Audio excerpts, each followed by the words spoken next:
देखिए इसके पहले अपन ने जो ए नेट निकाला था वो प्लेट के लिए निकाला था, ठीक है। अब डिस्कस करें अपन लोग एंगल सेक्शन के लिए ए नेट के लिए, ठीक है।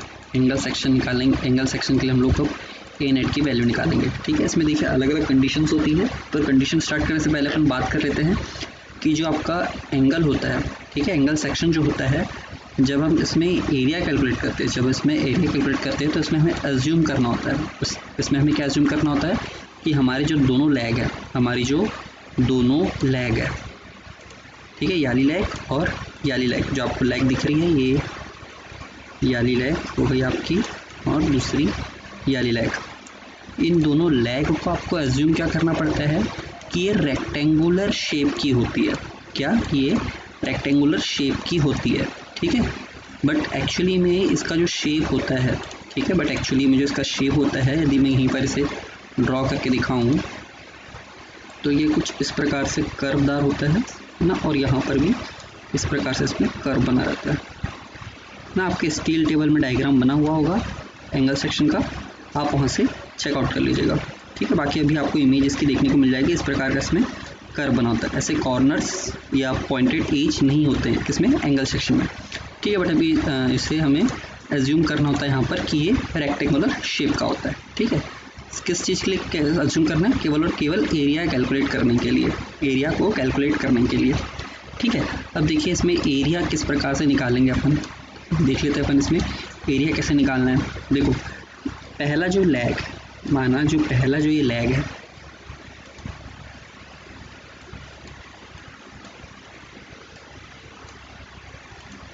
हमारा ये जो पहला लेग दिख रहा है आपको, ठीक है, ये जो पहला लेग है ना, हमने इसे तो रेक्टेंगुलर शेप मान लिया है, ठीक है। अब चूंकि रेक्टेंगुलर शेप मान लिया है, इसीलिए इसका जो हमारा एरिया होगा, रेक्टेंगुलर का एरिया क्या होता है हमारा, रेक्टेंगुलर का एरिया हमने क्या माना है, इसको A1 माना है। A1 एरिया रेक्टेंगुलर एरिया होता है हमारा जितनी भी चौड़ाई है, ठीक है, जितनी भी इसकी चौड़ाई होगी, दोनों जो लेंथ और विड्थ है इसका मल्टीप्लिकेशन होगा, ठीक है। तो हमारे पास एक साइड की भुजा कितनी है, L1 है, और दूसरी साइड की भुजा कितनी हमारे पास T है, ठीक है। L1 इंटू क्या हो जाएगा, ये T हो जाएगा A1, ठीक है। बट जब हम A2 के लिए निकालेंगे,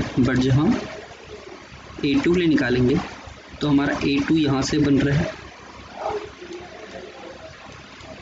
है ना, ये हमारा क्या है, A2 हुआ इतना। अब A2 बराबर कितना होगा हमारा यहाँ पर, हमारा यहाँ पर A2 हो जाएगा L2 into T, L2 into T, ठीक है। यही हमारे एरिया होते, A1 और A2 का एरिया यही होता, ठीक है। बट देखिए इसमें इतना जो पोर्शन आपको देखने को मिल रहा है, ठीक है, ये वाला जो पोर्शन आपको देखने को मिल रहा है, ये दोनों उसमें कॉमन आ रहा है, ठीक है। ये दोनों एरिया में क्या आ रहा है, कॉमन आ रहा है।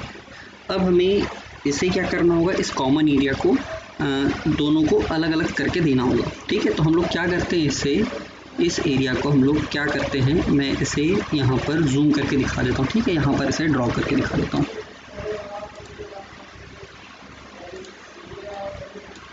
जो हमारा कॉमन एरिया है कुछ स्क्वायर पोर्शन का होगा, ठीक है, और इसे क्या करते हैं हम लोग, यहाँ से इसे डायगोनली कट कर देते हैं, ठीक है। ये वाला जो पोर्शन है, इधर वाला जो पोर्शन दिख रहा है आपका, ये वाला जो पोर्शन है, हम दे देंगे इस A1 को, ठीक है, हम दे देंगे इस A1 को, कौन सा पोर्शन, ये वाला पोर्शन, ठीक है। उसी प्रकार ये जो बचा वाला जो पोर्शन है, ये ऊपर वाला जो पोर्शन है, ठीक है, ये वाला पोर्शन हम किसे दे देंगे, इस A2 को दे देंगे। अब जब हम ये पोर्शन दे रहे हैं, जब हम पोर्शन ये सेपरेट कर रहे हैं, तो हमें क्या करना होगा, ये वाले पोर्शन को, कौन से पोर्शन को, इस पोर्शन को रिड्यूस करना होगा, कहाँ से, A1 में से रिड्यूस करना होगा, इस पोर्शन को रिड्यूस करना होगा A1 में से, ठीक है। A1 में से ये वाला पोर्शन हमारा क्या होगा, रिड्यूस होगा। तो रिड्यूस जब हम करेंगे तो ये कितना है, हमारा त्रिभुज हो गया है, और इसकी एक भुजा कितनी है, T है ना। देखो ये इसकी एक भुजा ये कितनी है, ये हमारी एक भुजा T है, और दूसरी ये जो भुजा है ये भी कितनी है, T है। तो सिमिलरली एक ए टी हुआ और दूसरा यहाँ पर एक टी ए हो गया। तो दोनों जब भुजाएं टी टी है तो इसका क्षेत्रफल कितना होगा त्रिभुज का, हाफ टी इंटू टी। ठीक है, सेम एरिया इसका भी होगा, इधर साइड वाला जो पोर्शन बना हुआ है ग्रीन कलर का, इसका भी एरिया जो होगा वो कितना होगा, इसका भी एरिया होगा हाफ, मैं इसे टी स्क्वायर लिख देता हूँ। ठीक है, हाफ क्या होगा, ये टी स्क्वायर होगा। ठीक है, दोनों का एरिया सेम होगा। अब ये वाले पोर्शन को हमको किस में से, A1 में से घटाना था, तो हमने माइनस कर दिया हाफ टी स्क्वायर। ठीक है, कौन से पोर्शन को, ये वाले पोर्शन को। ठीक, अब उसी प्रकार A2 में से हमें इस वाले पोर्शन को रिड्यूस करना होगा। A2 में से हमें इस पोर्शन के एरिया को रिड्यूस करना होगा, तो यहाँ A2 में से हम माइनस करेंगे हाफ टी स्क्वायर। ठीक है, देखिए यहाँ पर वही लिखा हुआ है, यहाँ पर भी वही चीज़ लिखी हुई है। ये यहाँ पर देखिए L1 into T half T square. ठीक है, जब इसे सॉल्व करेंगे अपन, ठीक है, जब इसे सॉल्व करेंगे, मैं इसे इरेज कर दे रहा हूँ। ठीक है, जब इसे हम सॉल्व करेंगे तो L1 into T minus T square by 2 होगा। अब इसमें से हम क्या कर लेंगे, टी कॉमन निकाल लिया हमने। टी जब हमने कॉमन निकाले तो यहाँ पर बच गया L1 और यहाँ माइनस टी बाय 2 आ गया। ठीक है, जो कि ये है। सेम उसी प्रकार यहाँ पर वो प्रोसेस होगी। ठीक है, अब टोटल एरिया की बात कर लें तो टोटल एरिया में क्या आएगा, A1 प्लस A2, और इन दोनों की वैल्यू किसके बराबर होगी, यहाँ पर L1 plus L2 minus T into T. ये कभी कभी MCQ में डायरेक्टली पूछ लिया जाता है कि जो हमारा एंगल सेक्शन होता है उसका टोटल एरिया कैलकुलेशन करते समय हम टोटल एरिया कितना लेते हैं। ठीक है, तो ये डायरेक्ट वैल्यू कभी कभी पूछ लिया जाता है, तो आपको ध्यान रखना है। ठीक है, ये हमारा हो गया एरिया कैसे कैलकुलेट करना है। ठीक है, अभी इसमें हमने कोई भी रिवेट या कोई भी कुछ रिड्यूस नहीं करा है, नेट एरिया या कुछ भी हमने नेट एरिया या कुछ भी बात नहीं करी हुई है। ये जो एरिया निकले हुए हैं, है ना, ये जो अभी एरिया निकले हुए हैं यहाँ पर, जैसे A1 वाला जो एरिया है, ये जो एरिया है A1 है ना, ये इतने पोर्शन का एरिया है। A1 जो है इतने पोर्शन का एरिया है। ठीक, और जो हमारा A2 है वो इतने पोर्शन का एरिया है। ठीक है, और इसमें अभी भी कहीं पर भी कोई होल नहीं है, ना ही हमें कुछ बताया गया है कि कौन सी हमारी आउटर लेग है या आउटस्टैंडिंग लेग है या फिर हमारी कौन सी कनेक्टेड लेग है। यहाँ कुछ भी मेंशन नहीं था, तो हमने भी सिंपली इसका केवल क्या करें, एरिया निकालना सीखें। अभी यहाँ पर हमने केवल क्या करें, इसका एरिया निकालें, और ये एरिया कौन सा हमारा एरिया कहलाएगा, ग्रॉस एरिया कहलाएगा। ठीक है, कौन सा एरिया कहलाएगा, ये जो A1 A2 निकले हैं ये ग्रॉस एरिया निकले हैं, और ये टोटल एरिया है, इसे हम टोटल ग्रॉस एरिया भी कह सकते हैं। ठीक है, अब बात कर लेते हैं अपन नेट एरिया की। ठीक है, अब बात कर रहे हैं हम लोग नेट एरिया की। ठीक है, नेट एरिया वो भी कहाँ पर, एंगल सेक्शन में। ठीक है, ये आपको डायग्राम दिख रहा होगा, तो ये मान के चलिए ये जो आपको दिख रही है ये गसेटेड प्लेट है ना, ये गसेटेड प्लेट है, और आपको ये वाला जो पोर्शन दिख रहा है ना, ये जो पोर्शन दिख रहा है ये हमारा क्या है, एंगल सेक्शन अटैच है। ये हमारा क्या है, एंगल सेक्शन अटैच है। ठीक है, डबल रिवेटिंग यूज़ की गई है, डबल रिवेटेड है यहाँ पर, है ना, डबल रिवेटेड है। एक चैनल ये, दूसरा मतलब एक लाइन ये और दूसरा 2 लाइन ये, मतलब क्या आपका ये डबल रिवेटेड है। ठीक है, आपका ये कौन सा सेक्शन था, आपका एंगल सेक्शन है। ठीक है, अब जब आप इसे यहाँ फ्रंट से देखेंगे, इधर तरफ से भी देखेंगे आप,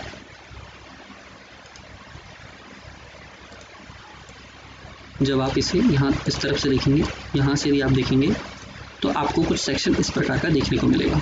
ठीक है, जब आप इधर तरफ से देखेंगे तो आपको ये गजेटेड प्लेट देखने को मिल रही है, ये गजेटेड प्लेट है आपकी, और ये आपका क्या है, एंगल सेक्शन है। ये आपका क्या है, एंगल सेक्शन है, जो कि रिवेटेड द्वारा इस गजेटेड प्लेट से कैसा है, कनेक्ट किया गया है। ठीक है, अब क्वेश्चन में आपका क्या पूछा जाता है, क्वेश्चन में आपको दे देगा कि डबल रिवेटेड है या सिंगल रिवेटेड है। वैसे आपके सिलेबस में सिंगल रिवेटेड के ही क्वेश्चन पूछे गए हैं। ठीक है, मतलब यहाँ पर केवल एक ही रिवेटिंग की गई है। ठीक है, मतलब जैसे ये जो आपको नीचे को दिख रहा होगा, या जो डायग्राम दिख रहा है, आपको हमेशा सिंगल रिवेटेड का ही पूछा गया। डबल रिवेटेड के बहुत ही मुझे अभी तक देखने को तो नहीं मिले, जो मेरे पास पेपर पड़े हैं इसमें आपको डबल वाला मुझे देखने नहीं मिला है। आपका जो मोस्टली क्वेश्चन पूछा जाता है ये सिंगल रिवेटेड का ही पूछा गया है। ठीक है, तो पहले वाले केस की बात कर लेते हैं। जब आपको कोई भी सिंगल हो, डबल हो या ट्रिपल हो, तो मैंने आप फॉर्मूला मॉडिफाइड कर दिया है, आप कोई भी वाला फॉर्मूला याद कर लेंगे तो आपको सुविधा हो जाएगी। ठीक है, अब देखिए इसमें क्या है आपका,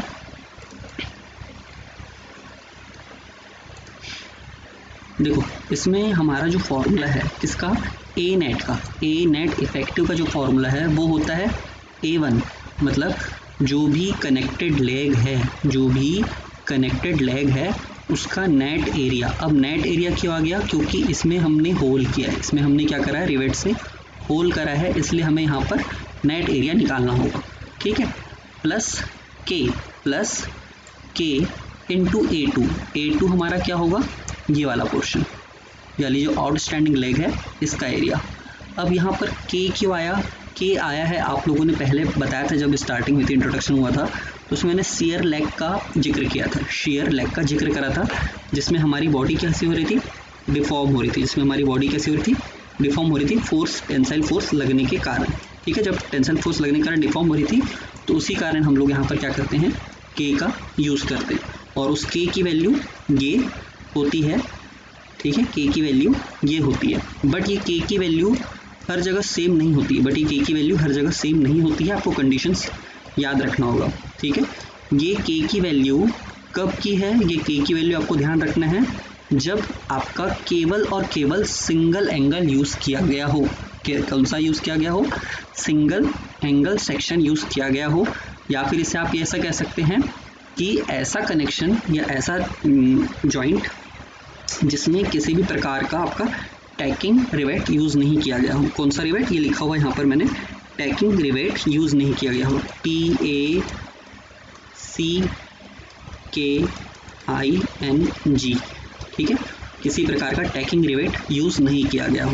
ठीक है, और टैकिंग रिवेट अपन जनरली कब यूज़ करते हैं, जब मुझे कोई दो एंगल को आपस में कनेक्ट करना हो, दो एंगल को आपस में भी कनेक्ट करना हो, तो ये जो रिवेट यूज़ होता है ये टैकिंग रिवेट कहलाता है। तो आपको यहाँ ये ध्यान रखना है, आप की जो के की वैल्यू है, आपकी जो के की वैल्यू है वो 3A1 divide by 3A1 plus A2 तब होगी जब यहाँ पर टैकिंग रिवेट का उपयोग नहीं किया गया हो। किसका उपयोग ना किया गया हो, टैकिंग रिवेट है ना, टैकिंग रिवेट का उपयोग नहीं किया गया हो, और केवल सिंगल एंगल सेक्शन यूज़ किया गया हो, सिंगल एंगल सेक्शन आपका उपयोग में लाया गया हो, तब यहाँ पर के की वैल्यू ये होती है। ठीक है, ये हर जगह के की वैल्यू चेंज होती जाती है, तो आपको के की वैल्यू को ही ध्यान रखना है। बाकी आपका ये जो ए नेट है, ए नेट की वैल्यू हमेशा इतनी ही होगी, हमेशा इतनी ही वैल्यू होगी। अब यहाँ पर आपको एक चीज़ याद रखना है, ठीक है, मैं इसे थोड़ा मिटा देता हूँ। अब यहाँ पर आपको एक चीज़ ध्यान रखना है कि जो आपका A1 है, अभी प्रीवियसली हमने A1 का एरिया निकालना सीख लिया था, जो कि हमने निकाले थे L1 minus T/2 into T, ये हमने निकाले थे।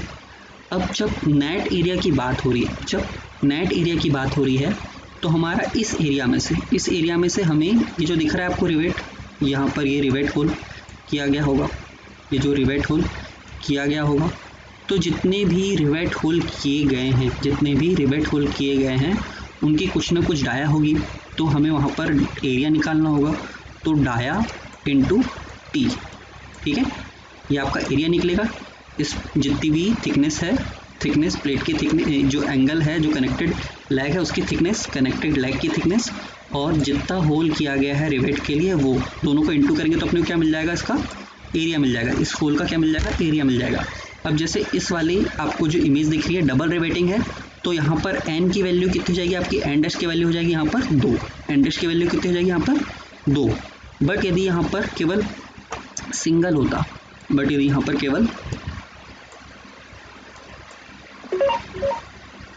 सिंगल रिवेट होता है ना, सिंगल रिवेटेड होता, तो यहाँ पर आपकी जो एन डैश की वैल्यू है, यहाँ पर जो एन डैश की वैल्यू है वो कितनी होती, 1dt होती, क्योंकि यहाँ पर तो एक ही होल है इसलिए केवल एक dt आता। ठीक है, तो आपको यहाँ पर माइनस क्या करना है आपको, मैं भी इसको 2 और 1 ना लिखते हुए क्या लिख दे रहा हूँ, एन डैश dt। आपको ये क्या करना है, एन डैश dt इस पूरे एरिया में से माइनस करना पड़ेगा। ठीक है, तो ये जो t है आपका, जो t है इसे यहाँ से आपने क्या कर लिया, कॉमन निकाल लिया, टी को अगेन आपने क्या कर लिया, कॉमन निकाले, तो आपके पास फॉर्मूला आ गया L minus t by 2 minus n double dash d, n double dash d, और ब्रैकेट के बाहर आपका क्या हो जाएगा, टी।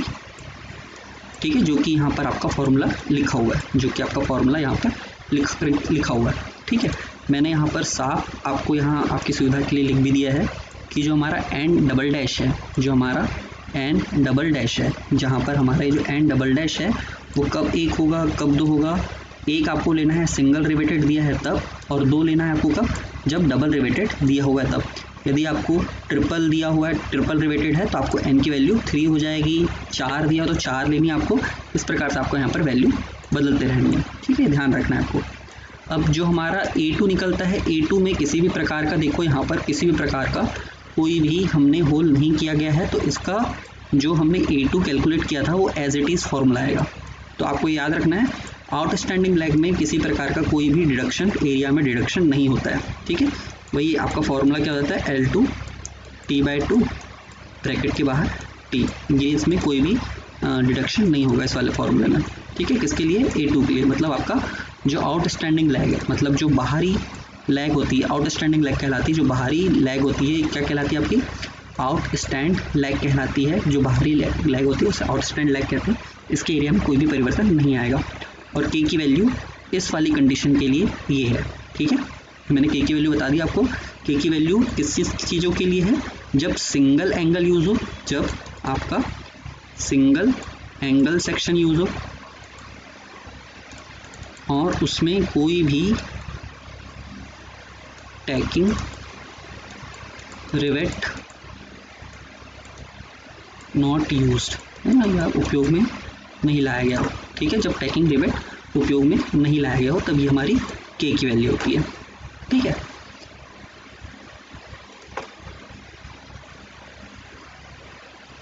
अब देखिए आप लोग, यदि हमने क्या करा, यहाँ पर लग एंगल अप्लाई कर दिया। यदि हमने यहाँ पर क्या करा, लग एंगल। अब लग एंगल क्या होता है इसको अपन थोड़ा आगे डिस्कस करेंगे, है ना। पहले वाली वीडियो में तो बताया था इसे थोड़ा सा इसका कि इम्पॉर्टेंट होता है करके। अब ये लग एंगल जो है आपका, ये लग एंगल बेसिकली मैं आपको शॉर्ट में बता दे रहा हूँ।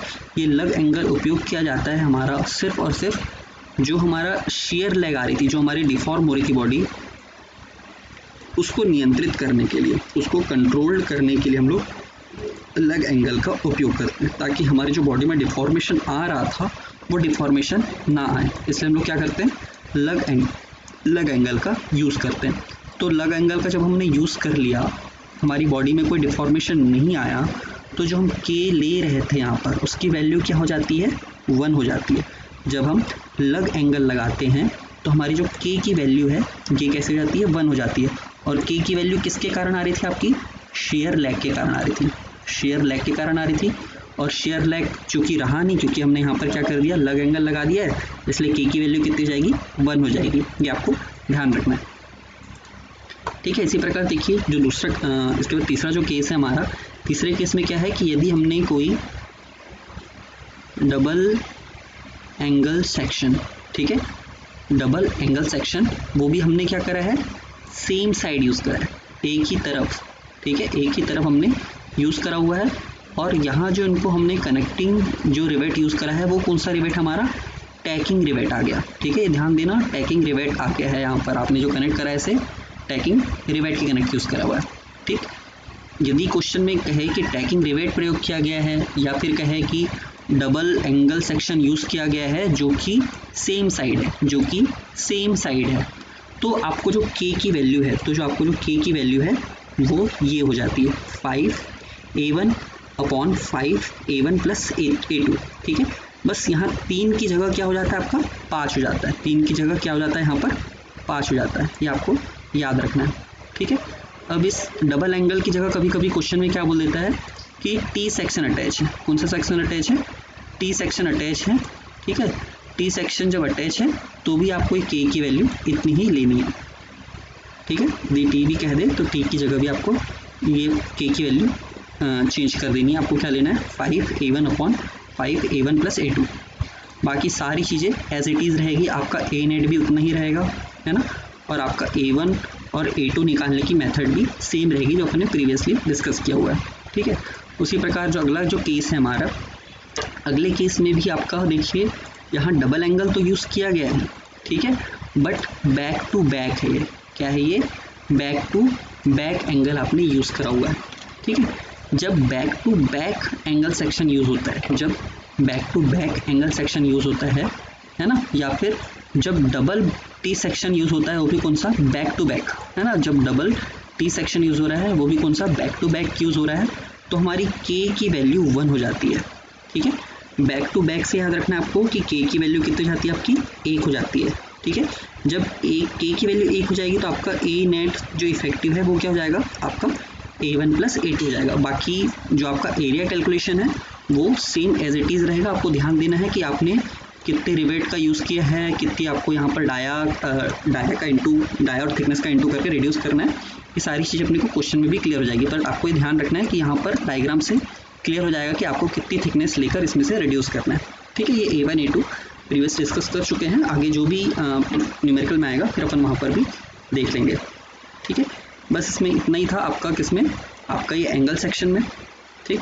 एंगल सेक्शन में इतनी चीज़ें हैं, आपको सिर्फ ध्यान क्या रखना है एंगल सेक्शन में कि यदि कहीं टैकिंग रिवेट की बात करते, यदि कहीं वो टैकिंग रिवेट अटैच है बोल दे, यदि कहीं वो टैकिंग रिवेट यदि कहीं लगा हुआ है बोल दे, है ना, तो आपको टैकिंग रिवेट यदि कनेक्टेड है बोल दे तो वहाँ पर आपको जो के का है फॉर्मूला वो यूज़ करना पड़ता है 3A1 divide by 3A1 plus A2, है ना। मैं दिखा देता हूँ आपको, लिखते नहीं बन रहा है यहाँ पर, ठीक है। 3A1 divide by 3A1 plus A2 आपको यूज़ करना है कब, यदि वो बोले कि वहाँ पर टैकिंग रिवेट उपयोग में नहीं लाया गया है तब की कंडीशन है, ठीक है। यदि टैकिंग रिवेट उपयोग में नहीं लाया गया तब की कंडीशन है, और यदि बोल दे कि उपयोग में लाया गया है, या यदि बोल दे कि टैकिंग रिवेट उपयोग में लाया गया है, ठीक है, टैकिंग रिवेट उपयोग में लाया गया है, तब आपको याला के